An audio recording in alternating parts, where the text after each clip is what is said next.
Қайырлы күн, құрметті әділ қазақ алқасы.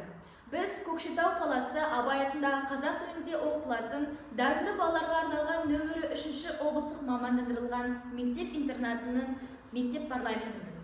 Біздің ұстанымымыз, бағытымыз айқын, мақсатымыз анық. Осы қағидадан негізге ала отырып, біздің мектеп парламентінің оқушылардың бастамаларын қолдап, мектеп өміріне зор үлесін қосып жатыр.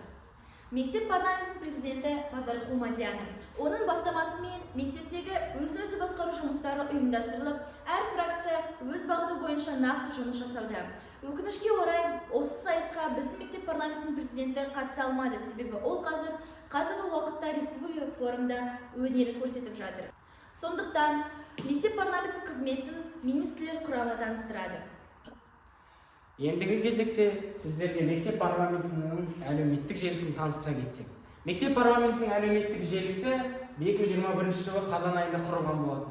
Бұл мектеп парламентінің әлеуметтік желісі туралы қысқаша айтып кетсем, ол жерде тек қана мектеп өмірінен үзінділер ғана емес, сонымен қатар біздің оқушылардың әртүрлі сайыстардан алған орындарын, сонымен қатар мектептегі белсенді өмірін көрсетеді.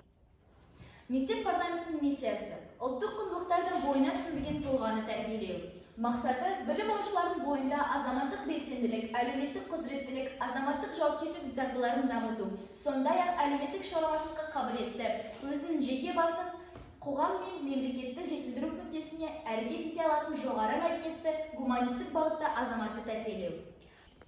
Парламент міндеттері: білім алушылардың қабілеттері мен мүдделерін мектепте бірыңғай құқықтық кеңістікті дамыту үшін жағдай жасау. Білім беру ұйымын басқаруға қатысуға нақты мүмкіндік беру.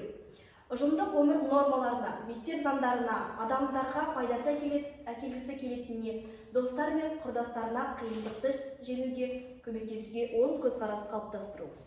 Мектеп парламентінің негізгі жұмыс бағыттары: дебаттық қозғалыс, мәдениет және өнер, бағыт және өзін-өзі тану, ақпарат және баспа, құқық және тәртіп, экологиялық және еңбек, қамқорлық және еріктілік, спорт және салауатты өмір салты, төтенше жағдай. Алғашқысы дебаттық қозғалыс. Бұл бағыт оқушылардың еркін сөйлеуіне, өзін-өзін дәлелдеуге және де қоғамның мәселелерге пікір білдіруге үйретеді. Дебат клубы оқушылардың сыни ойлау қабілетін дамытады.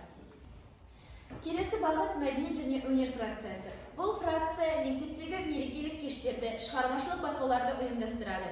Оқушылардың сахнаға деген, мәдениетке деген қызығушылығын ұйымдастырып, сахна мәдениетін қалыптастырады. Үшінші фракция – бағыт және өзін-өзі тану. Бұл бағыт оқушылардың ішкі жан дүниесін дамытуға, өз-өзіне сенуге және де өзін тұлға ретінде қалыптастыруға үлкен көмегін тигізеді. Түрлі тренингтер мен тәрбиелік мәні бар кездесулер жүргізіледі. Төртінші бағыт – ақпарат және баспасөз. Бұл бағыт мектеп парламентінің жұмыстарын әлеуметтік желіге жүктеу. Іс-шаралар арқылы жүргізілген ақпараттарды әлеуметтік желіге жариялау. Мектептің ресми парақшасы арқылы жасалған жұмыстарды әлеуметтік желіге, яғни көпшілікке таныстыру. Бесінші фракция – құқық және тәртіп.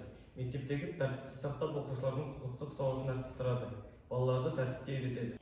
Алтыншы фракция – экология және еңбек. Мектептің тазалығын сақтайды және сенбіліктер мен көгалдандыру жұмыстарын атқарады.